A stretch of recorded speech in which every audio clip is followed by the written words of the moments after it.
আজ বানাবো গোবিন্দভোগ চালের সুস্বাদু খিচুড়ি। তো শুরু করা যাক।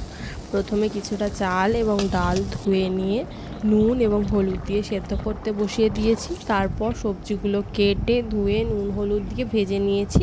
ভাজার পরে কিছুটা সেদ্ধ হওয়ার জন্য সেটা চাল এবং ডালের মধ্যে দিয়ে দিয়েছি। তারপরে একটা কড়াইতে তড়কা লাগিয়ে নিয়েছি। কিছুটা তেল, তেজপাতা, শুকনো লঙ্কা এবং গিয়ে টমেটো কুচি আর কাঁচা লঙ্কা দিয়ে তারপর তড়কাটা দিয়ে দেবো খিচুড়িটা বানাচ্ছি তার মধ্যে।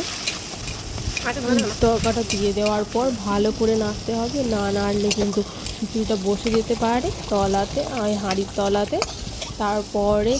তারপরে ভালো করে নেড়ে টেড়ে জল ফল দিয়ে ভালো করে সেদ্ধ করে নিয়ে তারপরে তাতে দিয়ে দেবো একটুখানি হলুদ গুঁড়ি আর একটুখানি নুন, স্বাদ মতো নুনটা আগে দেওয়া হয়নি তাই এখনও একটু স্বাদ বুঝে দিয়ে দিচ্ছি। তারপরে দিয়ে দেবো জিরে ধনে গুঁড়ো মশলা।